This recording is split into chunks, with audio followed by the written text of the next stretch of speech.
안녕하세요 아뜰리에 여러분, 유장선배입니다. 오늘은 프랑스 미대인 보자르와 아르데코의 차이점에 대해서 이야기하려고 합니다. 먼저 안데아 사이트 기준으로 43개의 보자르와 아르데코가 있는데, 먼저 아르데코는 파리 아르데코와 스트라스부르크 아르데코가 있고 나머지가 이제 보자르인데, 그 차이점에 대해서 이야기해드릴게요. 먼저 보자르 같은 경우는 정말 많죠. 그 사이트를 가보면은 옵션에 아트가 있고 디자인이 있어요. 근데 학교마다 특성이 좀 다른데, 아트에 몰빵이 된 학교가 있고 디자인에 몰빵이 된 학교가 있고, 예를 들면 아르 같은 경우는 사진 몰빵이에요. 그리고 모나코는 무대 디자인, 그리고 리모즈는 세라믹, 그리고 앙제 같은 경우는 텍스타일, 이렇게 학교마다의 어떤 큰 특성이라든지 그 교수진들의 어떤 영향력에 의해서 그 학교의 스타일이 정해져 있거든요.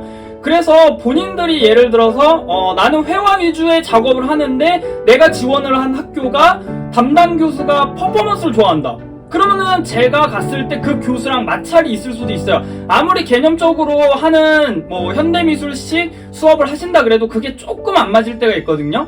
그렇기 때문에 본인이 지원을 하는 학교에 당연히 보자르는 아트과 크게 되어 있지만 그 안에 있는 교수진들, 그 다음 디자인과면 디자인과 교수진들의 어떤 스타일을 꼭 확인하셔야 되고, 그쪽에 맞춰서 해야 된다는 게 좀 안 맞을 수도 있어요. 당연히 내가 간 보자르가 잘 맞으면 가장 좋죠. 그래서 크게 보자르는 아트와 디자인으로 크게 나뉘어지고, 그 안에서의 어떤 스타일이 한국 미대같이 학과가 다다다다닥 있는 건 아니에요. 그래서 보자르의 어떤 장단점이 자유롭게 작업을 할 수 있지만 그런 부분을 꼭 감안하시고 지원을 하셔야 돼요. 그래서 보자르들은 약간 그런 스타일이다. 그리고 보자르에는 그 테크니시앙이라든지 아시스턴이 제대로 없는 경우가 많아요. 예를 들어서 리모즈 같은 경우는 세라믹 몰빵이면 세라믹의 어떤 테크니시앙이나 아시스턴이 제대로 되어 있을 거라고 생각이 돼요.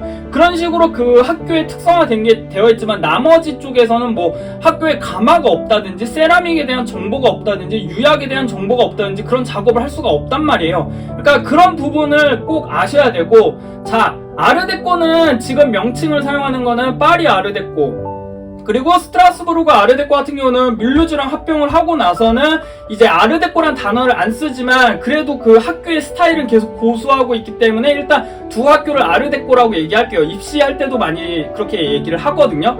파리 아르데코 같은 경우도 그 과가 세분화되어 있어요. 진짜 딱딱딱딱딱 되어 있고, 스트라스부르크 아르데코 같은 경우는 아트과, 아트 오브젝과 디자인과 되어 있는데, 아트 오브젝과에 그게 과가 다 나뉘어져 있고, 그쪽에 있는 교수님들이 그쪽에 전문 지식을 갖고 있고, 또 테크니시안 아시스턴도 그런 거를 되게 잘 알고 있어요. 그렇기 때문에 예를 들어서 본인들이 이쪽 아르데코, 파리 아르데코나 스트라스부르크 아르데코를 갔을 때, 아트과를 가거나 디자인과를 갔을 때 어떤 오브제를 잘 다루고 싶다라고 하면 그쪽에서 배우는 게 진짜 고퀄의 어떤 작업을 뽑아내기엔 너무 좋아요. 근데 보자르 같은 경우는 이렇게 되어 있을 때, 예를 들어서 막세이 같은 경우 본인이 니스 보자르나 유리를 배우고 싶다. 그러면 여기 학교에 기자재가 없어서 이 인근에 있는 작가를 찾아서 그쪽에 작업실을 가서 스타주를 한다든지 배워오는 시스템이란 말이에요. 하지만 두 아르데코는 이미 그런 게 구축이 되어 있기 때문에 배우기에 너무 좋아요.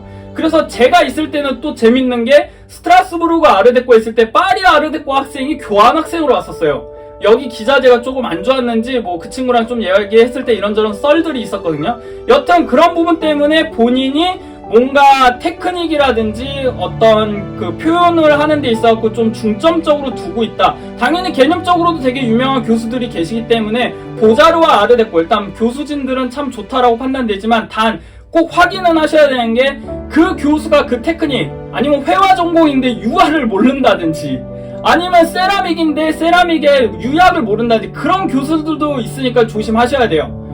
그렇기 때문에 그런 거 다 확인하시고 가신 다음에 본인이랑 맞는 교수랑 잘 하시면 좋습니다. 일단 간략하게 보자르와 아르데코는 그렇게 큰 차이점이 있고, 당연히 한국 미대식 학과로 나뉘어져 있는 게 약간은 아르데코라고 생각하시면 좀 더 좋을 것 같고, 하지만 아르데코를 갔다고 해서 내가 그 과에서만 좀 수업을 해야 되냐, 그건 아니고, 내가 만약에 나무를 다루는 작업을 하는 친구다. 근데 만약에 무대 디자인이라든지 디자인, 일러스트과 교수랑 얘기하면 매우 자유롭게 수업을 할 수가 있어요. 보자루가 더 그런 거는 어렵진 않거든요. 그런 부분에서 한국 미대와의 어떤 차이점 같은 경우는 제가 조만간 또 다룰게요. 그래서 보자루와 아르데코는 그런 학과와 아시스턴과 뭐 테크니시안 그리고 그쪽 기자재가 그렇게 차이가 있다라는 거고요. 오늘 정보도 좋으셨다면 구독 부탁드릴게요. 그럼 감기 조심하세요.